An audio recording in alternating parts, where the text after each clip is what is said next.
Welcome back, viewers. We didn't quite finish off with Helen. Helen, I will come back to you. Okay. I've got another question I want to ask Mr. Mohammed Shah. The Bangladeshi community, the catering and hospitality is our main industry. However, the industry is facing a very difficult time, many challenges. Most Indian restaurants and takeaways are struggling at the moment, as we know. To face this challenge, what is your advice as an IT professional? Before I, thank you anyway, this is such a vital question you ask. Before I say anything about what we could do, I would like to give you statistics. What's happening in the world, which we don't understand. According to the World Internet Stat, they do a survey. More than 3 billion people are using internet in the worldwide. And in 2000, the amount of people using the internet in 2015, it increased to 753%. Wow. If we talk about only Europe, in Europe the population is 827 million people. Among them, internet user is 105 million people. The users between 2015 is increased to 452.2%. So if you see these statistics, how the big number of people moving to internet. According to the last year Christmas sale, more than 50% people spend their money online, and only 50% people, less than 50% people, they physically visited a place to buy something, or they phone and get the delivery from somewhere. But more than 50% people, they spend their money to buy any product online. Yeah. What's happening today in our trade? We do that. We all do that, don't we? I mean, Yes, but what's happening in our trade, in Indian restaurants and takeaways, especially the catering industry? I would say more than 50% restaurants and takeaway, they don't have even a website to see their menu online. And what does it mean? Then they're losing this potential 50% customers who could go and see their menu and place the order. But because they are not online, people can see them online, so they're missing them. They're only playing with these 50% people, less than 50% people who are physically coming, pick up a menu and look at it and place the order over the phone, or they can physically come in. But the mass amount of potential customers they're losing. So I would say, to actually overcome this situation, first of all, if you can't afford a big website, online ordering system where people can place order online, book your table online, at least make a basic website, put your menu there, let the people see the menu when they need it.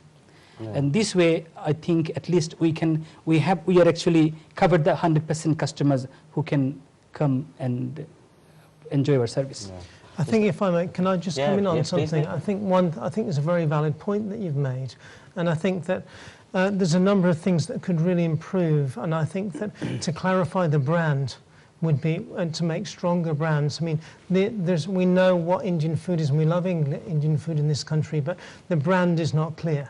So clarifying the brand, perhaps the community coming together to build a brand that can be shared, can be licensed, perhaps could be franchised, to get the infrastructure in place, and to engage with people in their modern buying habits, as you say, through conversation and through buying on the internet. Look at the likes of Domino's. They don't call people into the restaurant. People order online and the food arrives on their doorsteps. And they're busy. Domino's, they're very busy. I mean, in the old days, you know, when people used to move into new homes, they used to get the old directory out and find a restaurant. And those days are gone. Just get your phone out from your pocket, Google, closest Indian restaurant. So it is important. I think that's a very valid point. Thank you. You mentioned about e-marketing while we were on break.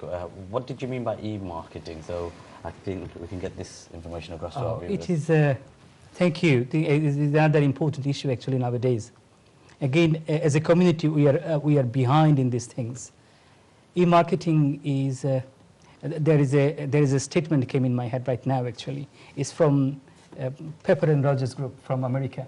This is one of the biggest IT business consultants in America. What they say is, email marketing is the future of the wave of the future is fast and cost effective. And email marketing has to be integrated with your media and advertising plan. Everybody knows email, what the email is. Now, email marketing is a very effective and easy method to actually publish your brand or branded your product. And it works 24/7. When you look at this situation today, yeah, if any leaflet comes to the door, do you read it? No, very unlikely. when When a leaflet comes to the door, very unlikely we can pick it up and look at the leaflets. We just pick it up and this is a very likely situation. But when any inbox come, any email come to in my inbox, I make sure I open it, and if I open it, purpose is fulfilled, because my purpose sending an email or a leaflet to a person to show him my brand, show him my name. So when I doing the email marketing, my purpose somehow it is fulfilling my purpose, and it's very easy, cost effective, and it works 24/7. And the easiest way you can move your information, move your name to thousands, millions of people is what is time. Communication is instantaneous nowadays. Without delay, you can move a huge amount of information from one place to another place. I think certainly in our business, we've found things like, social media, so Facebook, Twitter, LinkedIn. It's reaching people when they're at work, and when they're in that mindset. So they're not, like you say, having to go home and sift through the junk mail, putting it all out in the recycling bin. If you're getting posts through on your smartphone for Facebook and on LinkedIn, it's far more relevant to you at that moment in time. Yeah, I think understanding customer profiles, thinking who's the customer and how are they shopping today, perhaps rather than what is the business and what do we want to sell. Who are our clients and how do they want to buy? What would they like? Exactly. But you say email, there are drawbacks. I get a lot of emails in my inbox. A lot of the time I don't open them. I put in my junk mail, I block them. Now, just like if you post leaflets through people's letterboxes, they chuck them in the bin, then you've got to target it. You can't just randomly and it's got to be done in a very clever way. So, for example, it's got to be something that interests you, or you've got to send it to your target audience with some kind of newsletter.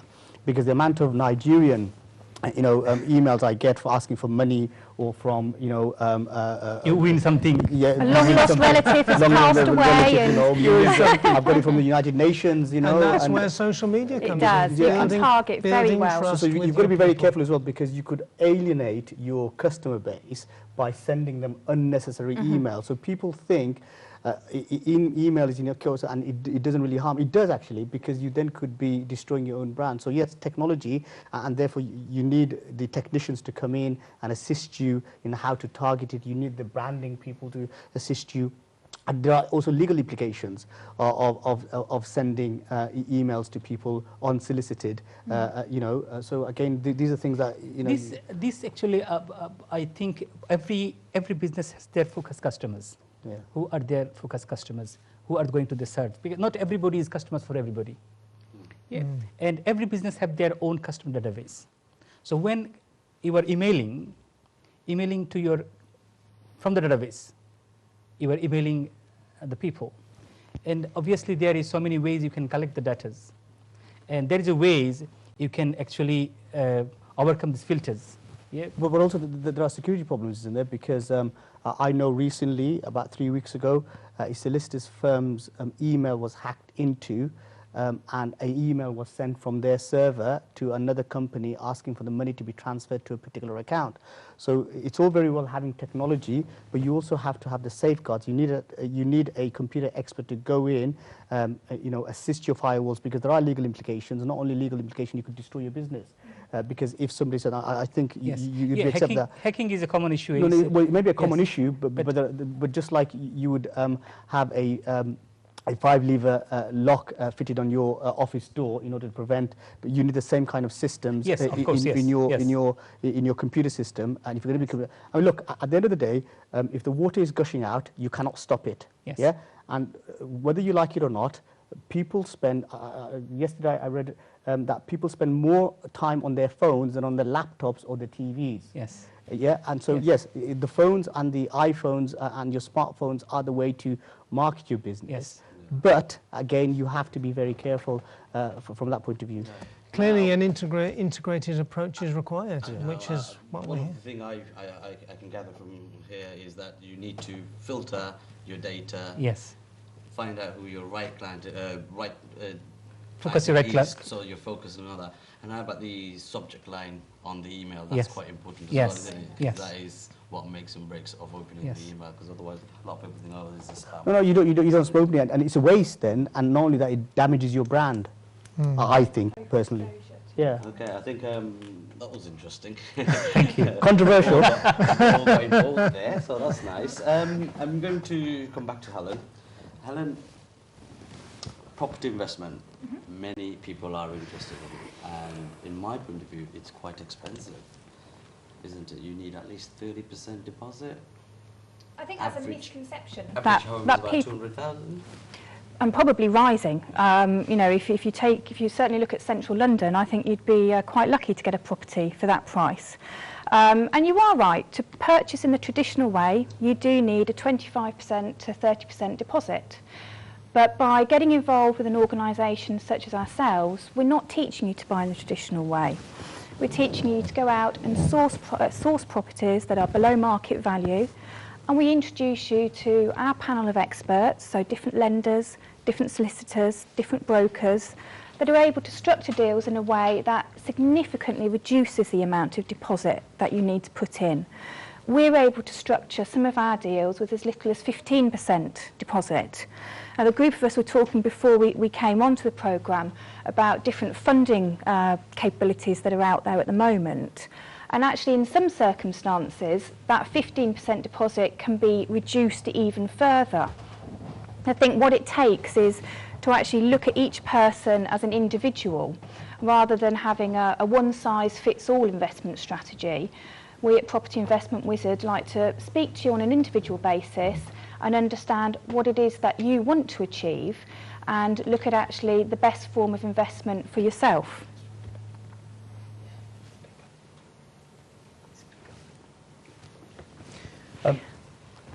How do you communicate those? How do you bring people together in order to structure those deals? That's a very interesting way of building a I think portfolio. when people go into property investment, they don't always see it as a business.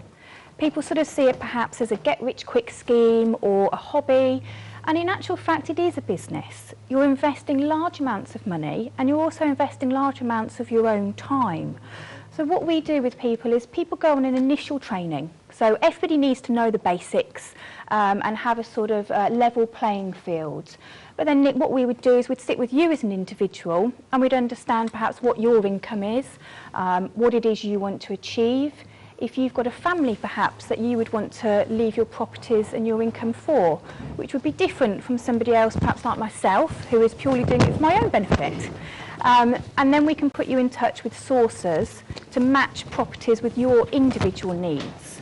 Rather than just having a one-size-fits-all and hoping for the best, we'd rather have a much more strategic approach to investment. Thank you. Okay. Unfortunately, we are running out of time very soon. It's coming to the end of the show.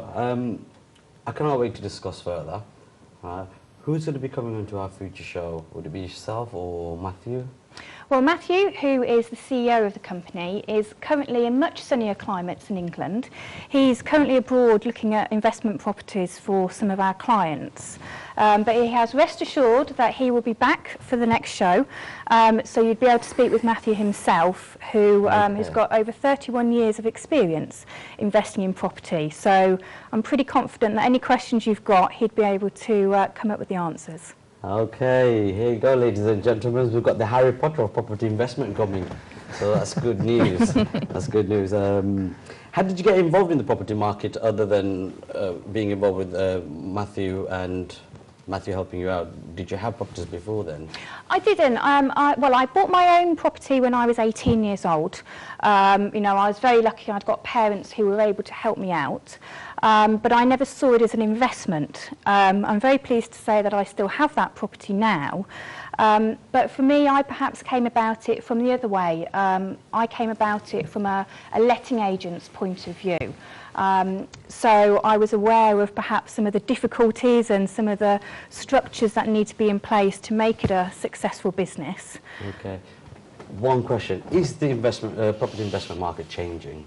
Every day, without question. I think you look at the last election and you see the government is taking a huge interest in anybody with a buy-to-let investment portfolio. Okay. I'm going to stop you there. No worries. We're actually going to finish now.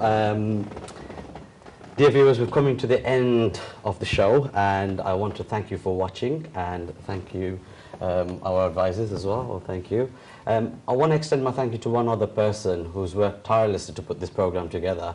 It's Business Today has been put together and worked really hard by Fasru Ahmed Chaudhry, who is the head of marketing for NTV for the Northwest Midlands. Thank you, Fasru, for helping us out. I would like to also remind you that you need to tune in on the 27th of September and at 5 p.m. and we will be having a very interesting, incredible success story that we want to portray to you. So please do tune in, and we'll be meeting Matthew, obviously, our property wizard. Viewers, don't forget, do visit our website, which is www.businesstodayshow.co.uk. I'll repeat, www.businesstodayshow.co.uk. And if you want to email any suggestions, any queries, then please do at businesstoday@ntveurope.net. That's businesstoday@ntveurope.net. For now, I'm going to have to say, until next time, remember, tomorrow's business is business today.